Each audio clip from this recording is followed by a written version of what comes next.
আসসালামু আলাইকুম। আমি মোহাম্মদ রেজাল হলাদার আপনাদের সাথে আছি প্রতি মাসে রাজনৈতিক সংবাদ নিয়ে। ওসমান হাদি আর আমাদের মাঝে নেই। ইন্না লিল্লাহি ওয়া ইন্না ইলাইহি রাজিউন। ইনকিলাব মঞ্চের মুখপাত্র শরীফ ওসমান হাদি আর আমাদের মাঝে নেই। গুলিবিদ্ধ হয়ে সিঙ্গাপুর চিকিৎসাধীন অবস্থায় আজ বৃহস্পতিবার রাত 10:45টার দিকে তিনি মারা গেছেন। ইন্না লিল্লাহি ওয়া ইন্না ইলাইহি রাজিউন। সিঙ্গাপুরে ওসমান হাদির চিকিৎসা দেখভালের সঙ্গে যুক্ত থাকা পররাষ্ট্র মন্ত্রণালয়ের একজন কর্মকর্তা আজ রাত 10টার দিকে প্রথম আলোকে বিষয়টি নিশ্চিত করেছেন এবং তিনি বলেছেন যে ইনকিলাব মঞ্চের ফেসবুক পেজেও ওসমান হাদির মৃত্যুর খবর জানানো হয়েছে। এর আগে গতকাল বুধবার রাতে প্রধান উপদেষ্টা প্রেস উইনিং জানিয়েছিলেন গুলিবিদ্ধ ওসমান হাদির শারীরিক অবস্থা অত্যন্ত সংকটাপন্ন। সেই ঘোষণার পর থেকে তার জীবন নিয়ে মানুষের মধ্যে শঙ্কা বাড়তে থাকে। সামাজিক যোগাযোগ মাধ্যমে অনেক দোয়া ও উদ্বেগ প্রকাশ করেন। আওয়ামী লীগ ও ভারত বিরোধী বক্তব্যের কারণে শরীফ ওসমান হাদির সাম্প্রতিক সময়ে আলোচিত ছিলেন। ত্রয়োদশ জাতীয় সংসদ নির্বাচন ও গণভোটের তফসিল ঘোষণার পর দিন গত 12 ডিসেম্বর দুপুর ঢাকায় পুরানা পল্টনের বক্স কালভার্ট রোডে তিনি মাথায় গুলিবিদ্ধ হন। তদন্ত সংশ্লিষ্টরা হাদিকে গুলিবর্ষণকারী হিসাবে নিষিদ্ধ ঘোষিত ছাত্রলীগ এক নেতাকে শনাক্ত করে। ওই আসামি ভারতে পালিয়ে গেছেন বলে আলোচনায় রয়েছে।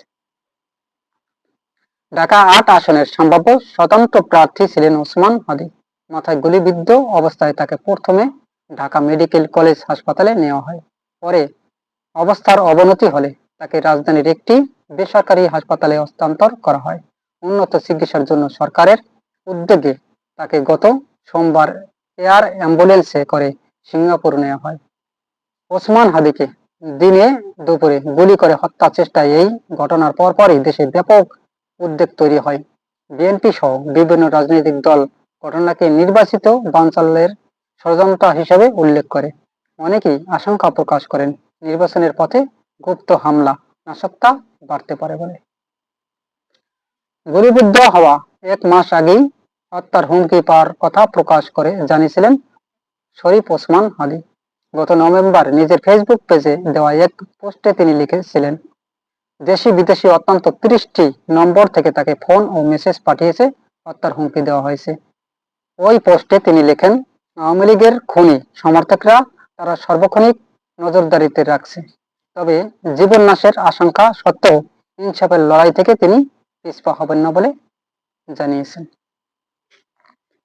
ঝালকাঠি নলছিটি থেকে উঠে আসা শরীফ ওসমান হাদিকে গ্রুপ শুরুতে কোনো রাজনৈতিক দলের সঙ্গে যুক্ত থাকতে দেখা যায়নি।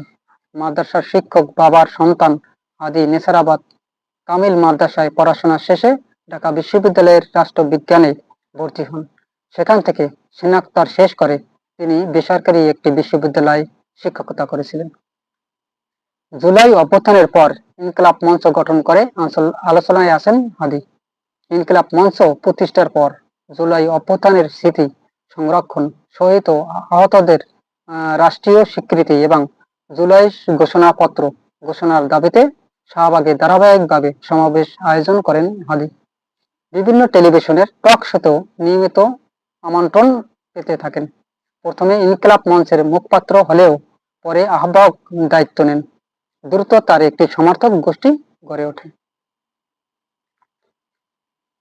আওয়ামী লীগ সরকারের পতনের পর গত বছরের অক্টোবরে রাষ্ট্রপতি মোহাম্মদ শাহাবুদ্দিনের পদত্যাগের দাবিতে বঙ্গভবনের সামনে বিক্ষোভে অংশ নেন তিনি। আওয়ামী লীগের কার্যক্রম নিষিদ্ধ করার দাবিতেও ছিলেন সরব। প্রধান উপদেষ্টা অধ্যাপক মোহাম্মদ ইউনূসের নেতৃত্বে জাতীয় সরকার গঠনের পক্ষেও প্রকাশ্যে মত দেন। গত বছরের ফেব্রুয়ারিতে ধানমন্ডির 32 নম্বর বঙ্গবন্ধুর বাড়ির ভাঙার ঘটনায় সক্রিয় ভূমিকা পালন করেন তিনি। জুলাই গণঅভ্যুত্থানের পর হাদি জাতীয় নাগরিক কমিটিতে যোগ দিলেও পরে নতুন দল এনসিপিতে যোগ দেননি, বরং ঢাকা ৮ আসন থেকে স্বতন্ত্র প্রার্থী হওয়ার ঘোষণা দিয়ে কয়েক মাস ধরে মাঠে সক্রিয় ছিলেন। ফজরের নামাজের পর মসজিদের সামনে দাঁড়িয়ে ভোট চাওয়া, বাসায় মুড়ি বাতাসা নিয়ে প্রচার করা, ভোটারদের কাছ থেকে অনুদান গ্রহণ ও ব্যয়ের হিসাব প্রকাশ সবই তিনি সামাজিক যোগাযোগ মাধ্যমে তুলে ধরতেন। ওসমান হাদিকে হত্যার এই ঘটনাকে নির্বাচনের প্রাক্কালে পলাতক শক্তির সহিংসতার একটি সতর্ক বার্তা হিসেবে দেখছেন সরকার। ওসমান হাদির ওপর ঘটনার এখন পর্যন্ত 14 জনকে আটক ও গ্রেপ্তার করেছে পুলিশ ও র্যাব। তাদের মধ্যে প্রধান সন্দেহভাজন ফয়সালের বাবা মোহাম্মদ হুমায়ুন কবির, তার আনুমানিক বয়স 70 ও মা মুসাম্মাত হাসি বেগম, তার আনুমানিক বয়স 60, স্ত্রী শাহেদা পারভিন সামিয়া ও শ্যালক ওয়াহিদ আহমেদ শিপু রয়েছেন। গ্রেপ্তারের বাকি ব্যক্তিদের মধ্যে রয়েছেন মোহাম্মদ নুরুজ্জামান নোমানি ওরফে উজ্জ্বল, মোহাম্মদ কবির, আব্দুল হান্নান, মোহাম্মদ হিরন, মোহাম্মদ রাজ্জাক, ফয়সালের বান্ধবী মারিয়া আক্তার এবং হালুয়াঘাট সীমান্তে মানব পাচারকারী হিসাবে পরিচিত শিমিরন দীপ্ত ও সঞ্চয় চিসিম। তবে ওসমান হাদির মৃত্যুতে শনিবার রাষ্ট্র শোক প্রকাশ করা হয়েছে সরকারের পক্ষ থেকে। সুপ্রিয় অন্তর্বর্তী সরকারের প্রধান উপদেষ্টার অধ্যাপক মোহাম্মদ ইউনূস আজ রাত 11:15টায় পর জাতির উদ্দেশ্যে দেওয়া ভাষণে শহীদ শরীফ ওসমান বিন হাদির মৃত্যুতে আগামী শনিবার রাষ্ট্রীয় শোক ঘোষণা করেছেন। প্রধান উপদেষ্টা ভাষণে বলেন, দেশের সব সরকারি, আধা সরকারি, স্বায়ত্তশাসিত প্রতিষ্ঠান, শিক্ষা প্রতিষ্ঠান সহ সব সরকারি বেসরকারি ভবন এবং বিদেশি বাংলাদেশ মিশনগুলোতে শনিবার জাতীয় পতাকা অর্ধনমিত থাকবে। একই সঙ্গে আগামীকাল শুক্রবার বাদ জুমার শেষে দেশের প্রতিটি মসজিদে শহীদ ওসমান হাদির মাগফিরাত কামনায় বিশেষ দোয়া ও মোনাজাতের আয়োজন করা হবে। অন্যান্য ধর্মের উপাসনালয় গুলোতেও আয়োজন হবে বিশেষ প্রার্থনা। এদিকে শহীদ ওসমান হাদির রুহের মাগফিরাত কামনা করেন প্রধান উপদেষ্টা। তিনি ওসমান হাদির শোক সপ্ত স্ত্রী, স্বজন ও সহকর্মীদের প্রতি গভীর সমবেদনা জানান। শরীফ ওসমান হাদির স্ত্রী ও একমাত্র সন্তানের দায়িত্ব সরকার গ্রহণ করবে বলে ভাষণে উল্লেখ করে প্রধান উপদেষ্টা। আসলে এই ওসমান হাদিকে গুলি করার কারণ কি? প্রধান উপদেষ্টার জাতির উদ্দেশ্যে ভাষণ, ওসমান হাদিকে নিয়ে জাতির উদ্দেশ্যে তিনি গত রাত্রে ভাষণ দিয়েছেন। কি বলেছেন আসুন কিছুটা আলোচনা করি। ইনকিলাব মঞ্চের আহ্বায়ক শরীফ ওসমান হাদির মৃত্যুর পর বৃহস্পতিবার রাতে জাতির উদ্দেশ্যে ভাষণ দিয়েছেন প্রধান উপদেষ্টা অধ্যাপক মোহাম্মদ ইউনূস। বাংলাদেশ টেলিভিশনের বিটিভির নিউজে একযোগে ভাষণটি সম্প্রচার করা হয়। ভাষণে দেশবাসীর শান্ত থাকার আহ্বান জানিয়েছেন প্রধান উপদেষ্টা। ইনকিলাব মঞ্চের আহ্বায়ক শরীফ ওসমান হাদি সিঙ্গাপুরে চিকিৎসাধীন অবস্থায় বৃহস্পতিবার রাত 10:45টার দিকে মারা যান। ইন্না লিল্লাহি ওয়া ইন্না ইলাইহি রাজিউন।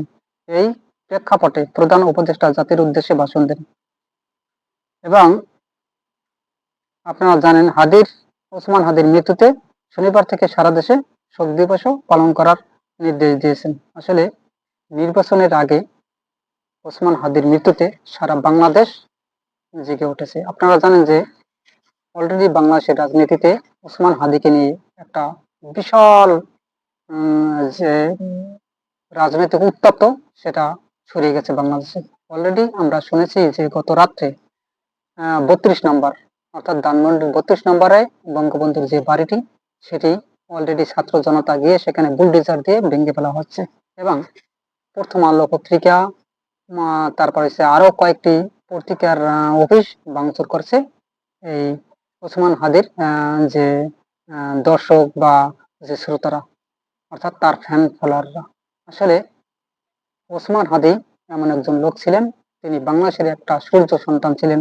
তার মতো হয়তোবা 50 বছরও বা 100 বছরে তার মতো ওসমান হাদি আর বাংলাদেশে আসবে কিনা সেটা সন্দেহের। তিনি ছিলেন ন্যায়ের প্রতীক, তিনি ছিলেন মানে ফেসিবাদের বিরুদ্ধে কথা বলতেন, তিনি ভারতের বিরুদ্ধে কথা বলতেন এবং তিনি ফেসিবাদ যারা কায়েম করতে চায় তাদের বিরুদ্ধে কথা বলতেন। অর্থাৎ তিনি বাংলাদেশকে একটা ইনসাফের রাজনীতি তৈরি করতে চেয়েছিলেন এবং এই বাংলাদেশটাকে একটা সুন্দরভাবে গঠন করার জন্য বহু চেষ্টা করেছেন।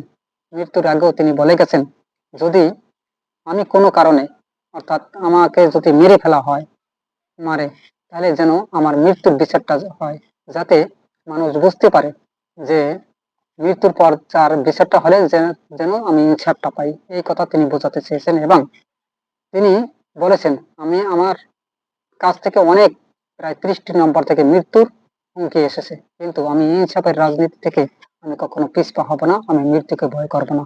কারণ মহান আল্লাহ পাক রাব্বুল আলামিন যা তার কপালে লিখেছেন তাই হবেন। সত্যি, হয়তোবা তার কথাগুলো মহান আল্লাহ পাক রাব্বুল আলামিন কবুল করে নিয়েছেন। রাজপথেই তার মাথায় দুর্বৃত্তরা, অর্থাৎ আমরা যতটুকু শুনেছি পেপার পত্রিকায়, যে ছাত্রলীগের কিছু কর্মী তারা কিন্তু তাকে গুলি করে হত্যা করেছে। অর্থাৎ যদিও তাকে চিকিৎসার জন্য প্রথমে ঢাকা মেডিকেল হাসপাতালে নেওয়া হয়, তারপর পরে এবারকার হাসপাতালে নেওয়া হয়েছে। সেখানেও তার শারীরিক অবস্থা অবনতি হওয়া দেখে সরকার সরাসরি সিঙ্গাপুরে পাঠিয়ে দেন। কিন্তু ভাগ্যের কি নির্মম পরিহাস, তাকে আজকে গতকাল বৃহস্পতিবার 18 তারিখ মৃত্যুবরণ, অর্থাৎ মৃত্যুর স্বাদ গ্রহণ করতে হয়। প্রতিটি জীবই কিন্তু একবার মৃত্যুর স্বাদ গ্রহণ করতে হবে। কিন্তু কথা হলো, কে কি রেখে যাবেন? আপনার ব্যবহার, আপনার চলাফেরা, আপনার যে সমাজের অ্যাক্টিভিটি, সেগুলো কিন্তু ঠিকই পরে থাকবে। এবং এই ওসমান হাদির মতো লোক হলে আপনাকে সবাই স্মরণ করবে। আর যদি খারাপ হয়ে থাকেন তাহলে কেউ আপনাকে স্মরণ করবে না। টাকা পয়সা কোনো কিছুই সঙ্গে যাবে না, শুধু যাবে আপনার কৃতকর্মের ফলাফল। সুপ্রিয় দর্শক, আমার ভিডিওটি আপনাদের কাছে কেমন লেগেছে? যদি ভালো লেগে থাকে অবশ্যই আমার আর বাংলা নিউজ 24 কে সাবস্ক্রাইব করুন। এরকম আরো ভিডিও পেতে বেল বাটন অন করুন এবং সবাইকে দেখার জন্য সুযোগ করে দিতে ভিডিওতে একটা লাইক ও শেয়ার করে দিন। আজ এ পর্যন্তই। আসসালামু আলাইকুম ওয়া রাহমাতুল্লাহি ওয়া বারাকাতুহু।